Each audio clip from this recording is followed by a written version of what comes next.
আমি হোটেল গগৈ গ্ৰাণ্ডলৈ আহিলোঁ আজি ফেমিলি এসাঁজ খাওঁ বুলি। জোনাইত 3 ষ্টাৰ হোটেল যে এখন আছে আমি গম পোৱা নাছিলোঁ, যে আহি দেখিলোঁ খুব ভাল লাগিছে। নতুন হোটেল আৰু দীঘলীয়া মেনু আছে, এটা 4 পেজৰ মেনু, ঢেৰ আইটেমছ আছে।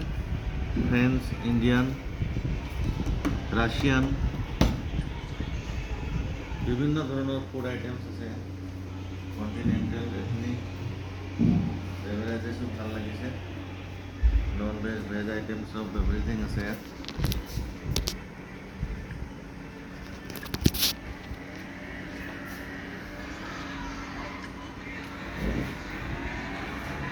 হাই, welcome to my channel. Gogoi গ্ৰাণ্ডত আহিছোঁ আমি। এইয়া মেনু ভাল লাগিছে, শুনিছিলোঁ ভাল বুলি, চাবলৈ আহিছোঁ। এতিয়ালৈকে খানাটো অহা নাই, খানা আহিলে মই ফটো ঢালিম।